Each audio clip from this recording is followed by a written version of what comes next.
Michigan J. Frog was unlike any other frog. He sang, he danced, he was destined for stardom. In Warner Brothers' 1955 cartoon One Froggy Evening, a construction worker freed Michigan from a time capsule buried within a recently demolished building's cornerstone. Upon reaching the open air, the frog stood and sang. Hello, my baby. Hello, my honey. The construction worker gasped in amazement as Michigan, wearing his trademark top hat and matching cane, pranced across the lid of the time capsule, which moments before had been the frog's boxy prison. The construction worker fantasized about the riches he would earn by having Michigan perform in front of adoring crowds. But he would soon learn the frog refused to perform for anyone other than his rescuer. Every time the construction worker would show off Michigan, the frog would simply ribbit and croak. No singing, no dancing, no adoring crowds. How often have you felt the same? Users are going to love this idea, you say. They have never experienced anything like it before. You eagerly build out your product, feverishly crafting every exquisite detail. Thoughts of grandeur race through your head. Your product will be celebrated, perhaps even taught in schools. You polish, you finish, you release, and nobody uses it. Ribbit. Why does this happen? We create a new product, desiring to make something different and innovative. But we must ask ourselves a critical question. Do users share this desire? The curse. Our familiarity with products can lead us astray. We have a cognitive bias where we sometimes believe that everyone knows what we know. This curse of knowledge was first described by Colin Camerer, George Lowenstein, and Martin Weber. Although the research pertained to economics, the curse of knowledge affects everything from classrooms to mobile apps. Place yourself in the shoes of a novice user. Pick any unfamiliar topic to you. For instance, aerospace engineering, rail transport, or constitutional law. If you visited a website about the topic, what would you expect to see? What makes it new or different? Chances are, when dealing with unfamiliar topics, people neither recognize what is typical nor do they desire something different. After all, new experiences are inherently different. How can users want the unknown? When designing experiences, our expertise can blind us from the needs of users, as they may have little to no knowledge of what we have created. Our desire to innovate outpaces a user's need to merely catch up. Users adopt technologies according to a bell curve, first expressed by Everett Rogers in 1962. A small fraction of users, about 2.5%, adopt new technologies initially. They are innovators. Over time, the innovators lead to early adopters, which grow to early majorities, about 34%. To reach the early majority of users, we must cross a chasm.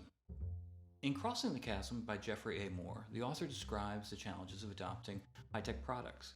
Whereas early adopters may accept risk, early majorities are far more pragmatic. They buy from market leaders. They want proven reliability. They resist all else.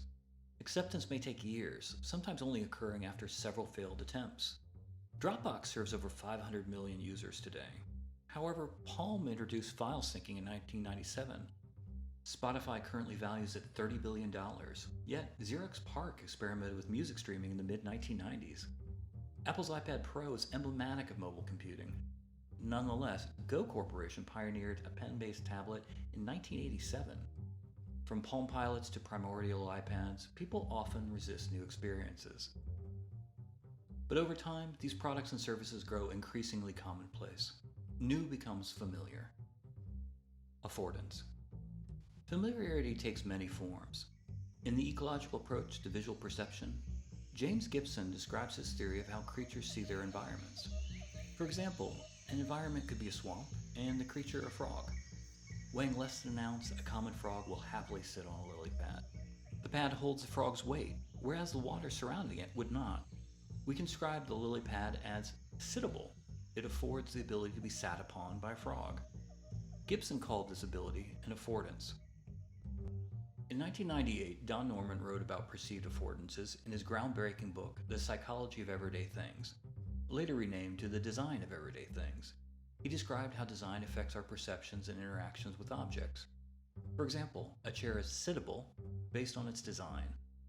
A chair mirrors the proportions of a human body, including the shape of its seat, the width of its arms, and the height of its legs. In the years since, affordances and signifiers, cues, have become the primary means in which digital experiences are understood. We view an interface and wonder what is clickable, what is scrollable, and what is swipeable, as we wade through a morass of toolbars, sliders, checkboxes, tabs, accordions, tooltips, Drop-down lists, breadcrumbs, carousels, toggles, radio buttons, text inputs, and links. An interface that is easy to use is often one that is easy to recognize. Familiarity shapes its contours as prior experiences inform new ones. Familiarity creates both restrictions and opportunities. It imposes a boundary, but grants us a common reference point at which to begin an experience. It is the comfortable known, instilling in us the confidence to pursue the unknown. Like frogs hopping from lily pad to lily pad, we must trust the landing before we leap. That was a chapter from my new book, UX Fundamentals for Non-UX Professionals, User Experience Principles for Managers, Writers, Designers, and Developers. That's quite a long title, isn't it? I've recently published it through a press, Springer Nature, and you can find it on Amazon, Barnes & Noble, and thepress.com. I'd love to hear any thoughts or comments you have, and I'd certainly appreciate any likes or shares. It helps the book find new audiences, such as friends and coworkers who might want to learn something about user experience. Thank you for listening.